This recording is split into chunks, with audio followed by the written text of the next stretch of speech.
नमस्कार दोस्तों, आपका स्वागत है हमारे स्टडी टेक जोन में। हम इस सेशन में जनरल अवेयरनेस के सामान्य ज्ञान के क्वेश्चन करेंगे। ये 25 क्वेश्चन रहेंगे और जो ये क्वेश्चन लिए गए हैं एसएससी प्रीवियस ईयर के क्वेश्चन हैं, 2015 के हैं। ये जेई के क्वेश्चन हैं। देखते हैं, शुरू करते हैं क्वेश्चन आज का। दूसरा ओजोन क्षेत्र कहाँ देखा गया? क्वेश्चन है, दूसरा ओजोन क्षेत्र कहाँ देखा गया?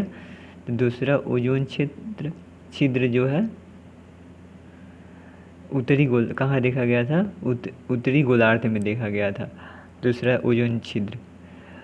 और पहला कहाँ देखा गया था? तो पहला अंटार्कटिका में देखा गया था। कहाँ देखा गया था?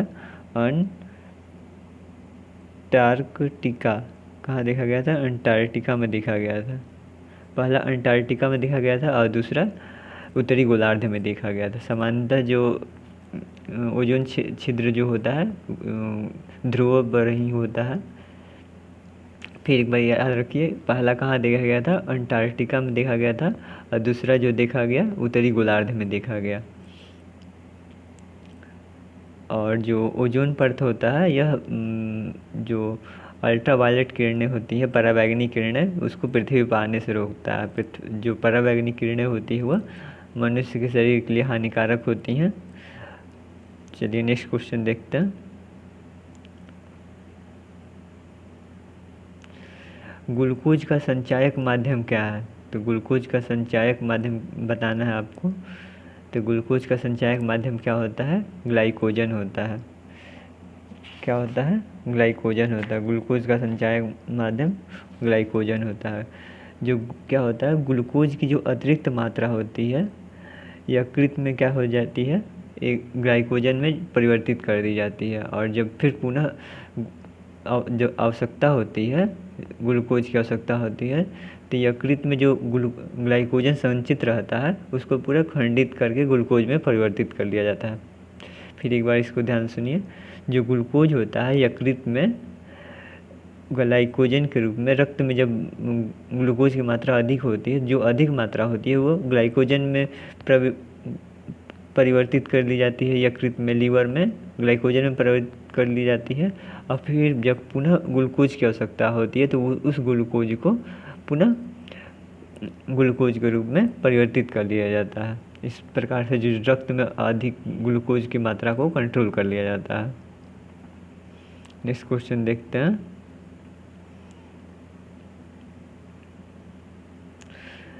महासागर सतह में नीतल या खाई को क्या कहा जाता है? तो नीतल या खाई को क्या कहा जाता है? द्रोणिक कहा जाता है। क्या कहा जाता है? ट्रफ कहा जाता है। नेक्स्ट क्वेश्चन देखते हैं। निम्न में से पशु कृषि से संबंध कार्यकलाप कौन सा है? तो निम्न में से कौन कृषि से संबंधित है? सीधा सी समझिए। तो पशुपालन कृषि से संबंधित है, बीमा नहीं संबंधित है, उधार लेना भी कृषि से संबंधित, स्मॉल स्केल लघु उद्योग ये भी कृषि से संबंधित है। तो कौन सा हो जाएगा इसका सही आंसर? पशुपालन कृषि से संबंधित है। नेक्स्ट क्वेश्चन देखते हैं।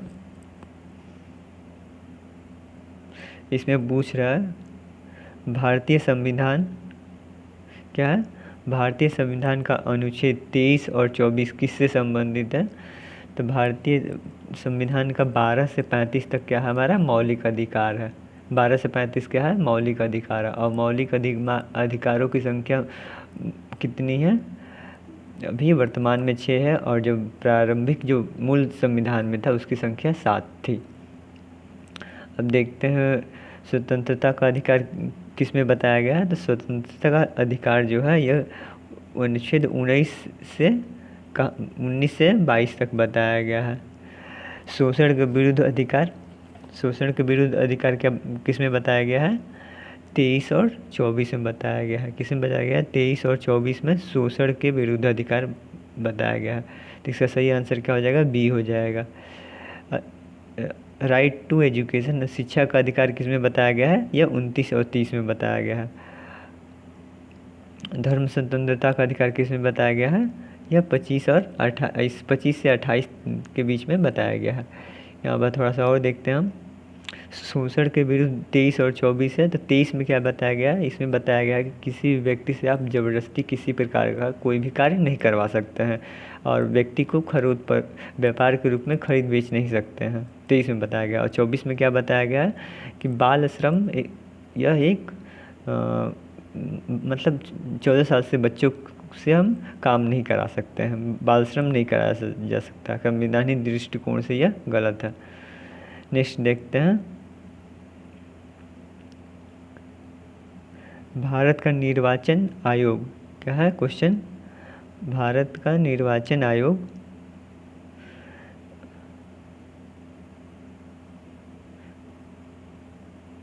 भारत का निर्वाचन आयोग किस प्रकार का अर्धविधायी है अथवा पालक निकाय है, ये एक स्वतंत्र निकाय है या अर्ध न्यायिक निकाय है? तो यह कैसा है?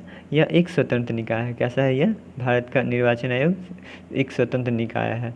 इसमें क्या होता है, ये जो निर्वाचन आयोग के बारे में अनुच्छेद 324 में बताया गया है। किसमें बताया गया है? अनुच्छेद 324 में बताया गया है। और इसमें क्या होता है, एक मुख्य निर्वाचन आयुक्त तो होता है और 2 उसके अन्य सहायक बोल सकते हैं, सहायक नियुक्त आयुक्त होते हैं, चुनाव आयुक्त होते हैं। और जो इसकी नियुक्ति कौन करता है? राष्ट्रपति द्वारा की जाती है। और इनका जो कार्यकाल होता है 6 वर्ष या उनकी आयु 65 वर्ष, मतलब 6 वर्ष अथवा 65 वर्ष में जो पूरा हो जाएगा उनकी कार्यकाल ख़त्म कर दिया जाएगा। नेक्स्ट देखते हैं,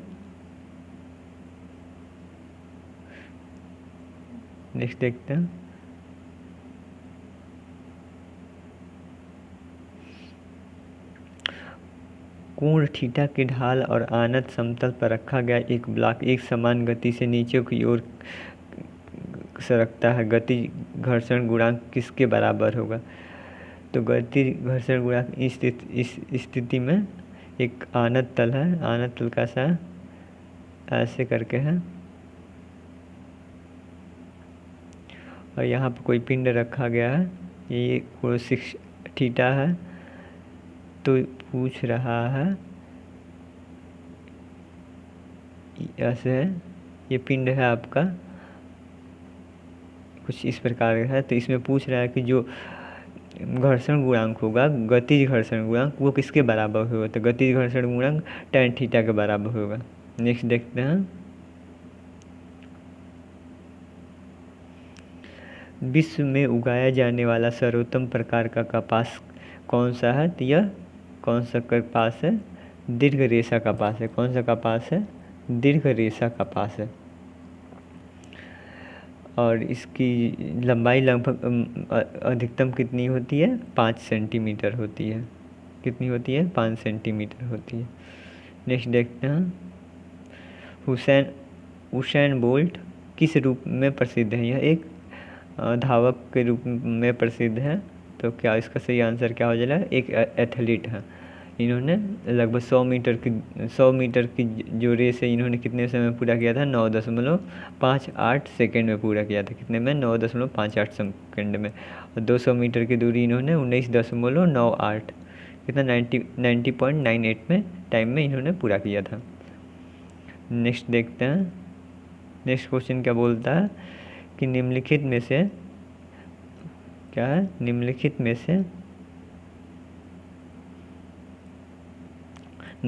में से कौन सी विचारधारा का उद्देश्य राजनीतिक या आध्यात्मिककरण से है? तो किसका उद्देश्य राजनीति का आध्यात्मिककरण से है? तो यह इसका सही आंसर क्या हो जाएगा? बी हो जाएगा। किसका है? सर्वोदय का। और सर्वोदय क्या है?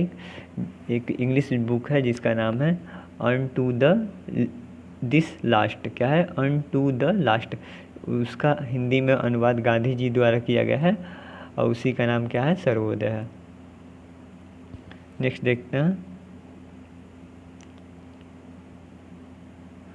नेक्स्ट बोलता है आर्चड्यूक फर्डिनेंड और उनकी पत्नी की हत्या का कारण निम्नलिखित में से कौन सा घटना प्रेरित हुई?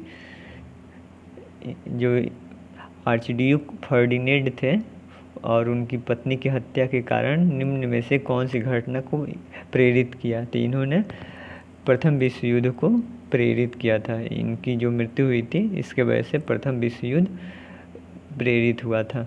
इसका सही आंसर क्या हो जाएगा? प्रथम विश्व युद्ध हो जाएगा। प्रथम विश्व युद्ध 4 वर्ष तक चला था। कितने वर्ष तक चला था? 4 वर्ष चला था। और 1914 से 1918 तक। कब तक? 1914 से 1918 तक चला था। 1914 से 1918 तक चला था।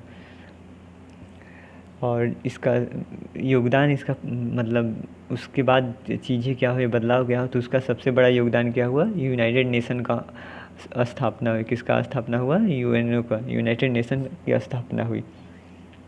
और प्रथम विश्व युद्ध में कितने देशों ने भाग लिया था? 37 देशों ने भाग लिया था। थोड़ा सा हम द्वितीय विश्व युद्ध के भी बारे में जान लेते हैं। द्वितीय विश्व युद्ध कब से स्टार्ट हुआ? द्वितीय विश्व युद्ध कब से स्टार्ट हुआ?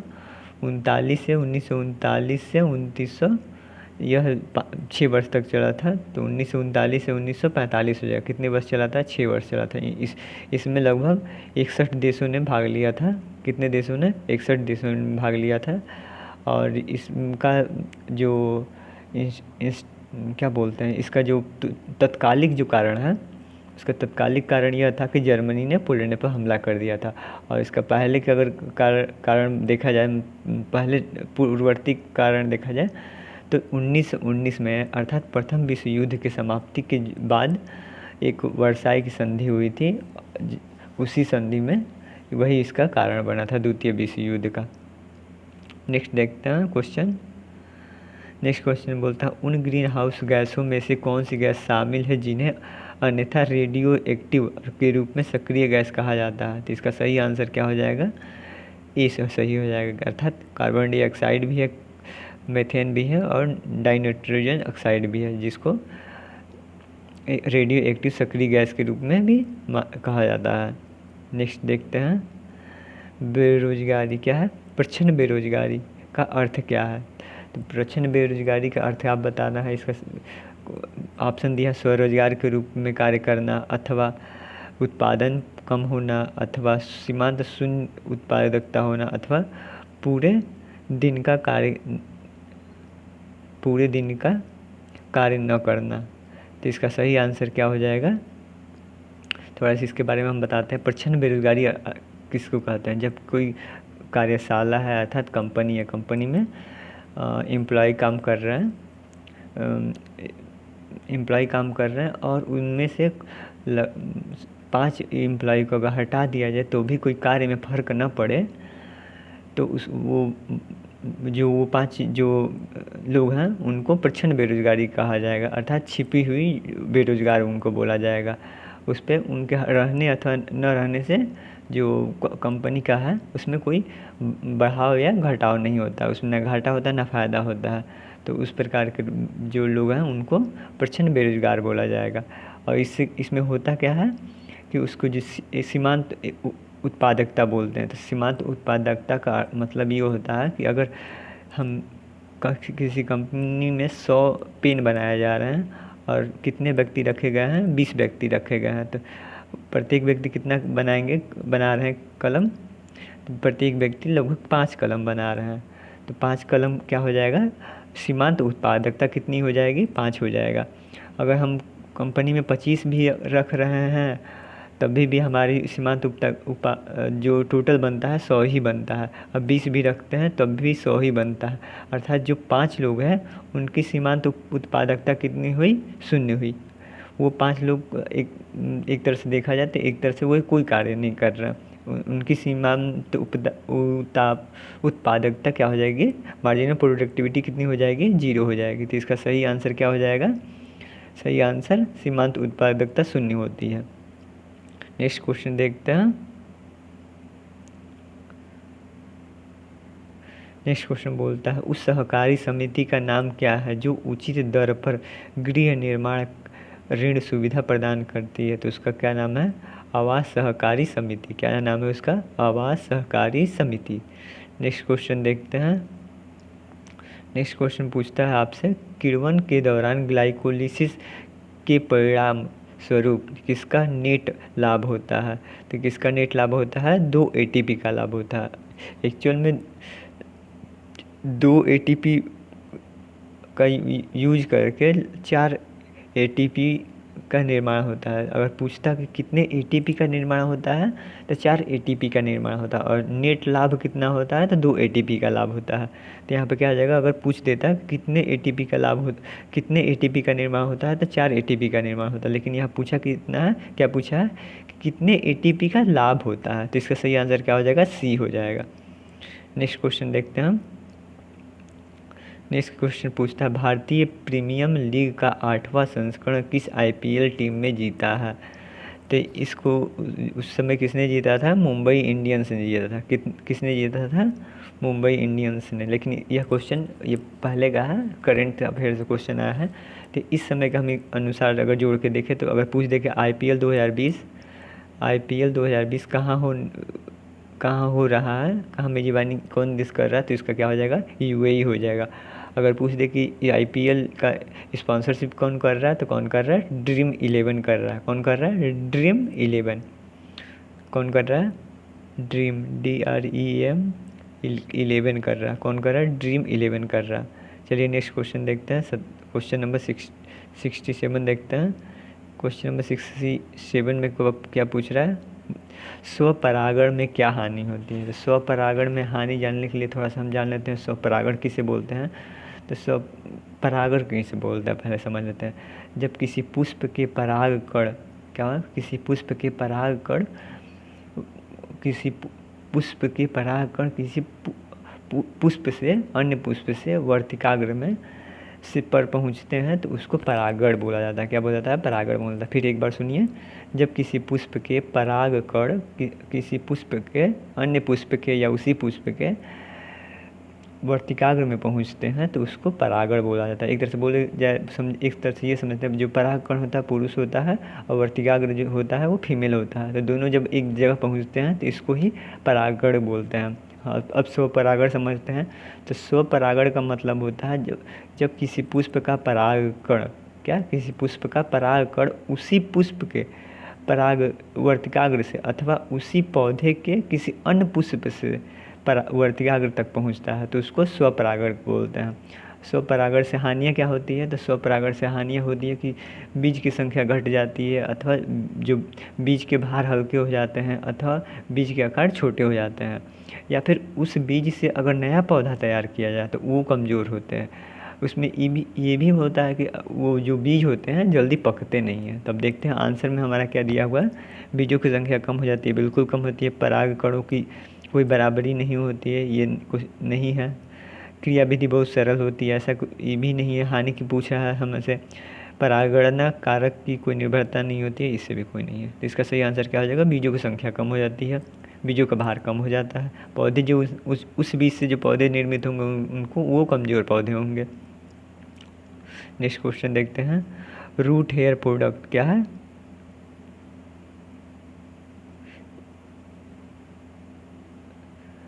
मूल रोम किससे उत्पन्न होते हैं। तो मूल रोम किससे उत्पन्न होते हैं, मूल रोम मूल त्वचा से उत्पन्न होते हैं। किससे उत्पन्न होते हैं, राइजोडर्मिस से उत्पन्न होते हैं। किससे उत्पन्न होते हैं, राइजोडर्मिस से उत्पन्न होते हैं। नेक्स्ट देखते हैं हम, भारतीय सिनेमा का जनक किसे कहा जाता है। तो भारतीय सिनेमा का जन्म दादा साहब फाल्के जी को कहा जाता है। और जो इनके द्वारा बनाई गई थी जो प्रथम चलचित्र वीडियो फिल्म जो था उसका नाम क्या था, राजा हरिश्चंद्र था। और वो फिल्म कैसी थी, मुख्य फिल्म थी, अर्थात उसमें साउंड नहीं थे। और जो इनकी याद में हर साल जो फिल्म क्षेत्र में विशिष्ट कार्य करते हैं उनको दादा साहब फाल्के नाम के पुरस्कार से सम्मानित किया जाता है इनकी याद में। नेक्स्ट देखते हैं, संगीत के निम्नलिखित में से कौन सा प्रातःकालीन राग है। तो निम्न में से कौन प्रातःकालीन राग है, तो कौन है, भैरवी है। कौन है, भैरवी है, यह प्रातःकालीन राग है। वैसे इसको दिन में मधुरता की वजह से इसको दिन में कभी भी गाया जा सकता है, इसमें कोई बाउंडेशन नहीं है कि हाँ इसी समय, लेकिन यह स्पेशली प्रातःकाल के लिए माना जाता है। अगर पूछा जाए कि प्रातःकाल कौन गाया जाता है तो भैरवी गाया जाता है। और जो सामान्यतः हम दिन में कभी भी इसको गाया जा सकता है, किसी भी समय गाया जा सकता है। नेक्स्ट क्वेश्चन क्या है? क्वेश्चन बोलता है कि भारत में सबसे बड़ा नियोक्ता कौन है, अर्थात सबसे ज़्यादा नौकरी देने वाली भारत में सबसे ज़्यादा नौकरी देने वाली कौन सी इसमें से निम्न में से कंपनी है या संस्था है, बोल सकते हैं। इसमें से कौन सी कंपनी है? भारतीय रेलवे है। हो तक सकता है आने वाले समय में ही चेंज हो जाए, लेकिन प्राइवेट हो या गवर्नमेंटेड हो, उसमें सबसे अधिक नौकरी देने वाली जो है, एम्प्लॉय काम कराने के वाली भारतीय रेलवे ही है। नेक्स्ट देखते हैं। दिल्ली के किस सुल्तान ने कीमत नियंत्रण राशन व्यवस्था आरंभ की थी? तो किसने की थी? अलाउद्दीन खिलजी ने की थी। इसका क्वेश्चन थोड़ा इस प्रकार से भी आता है कि किस शासक ने, किस दिल्ली शासक ने, दिल्ली सल्तनत ने बाजार नियंत्रण प्रणाली अपनाया था पहली बार? तो बाजार नियंत्रण प्रणाली अपनाने के लिए खिलजी वंश का नाम आता है, और अलाउद्दीन खिलजी ने ही बाजार प्रणाली को सर्वप्रथम अपनाया था। किसने अपनाया था? किसने अपनाया था? अलाउद्दीन खिलजी ने अपनाया था। जो अलाउद्दीन खिलजी ने अपनाया था, और इनका उद्देश्य यह था कि कम खर्च में जो सेना को अधिक से अधिक तैयार किया जा सकते। इसका मुख्य उद्देश्य क्या था? कि कम खर्च में सेना को तैयार किया जा सके। नेक्स्ट क्वेश्चन देखते हैं।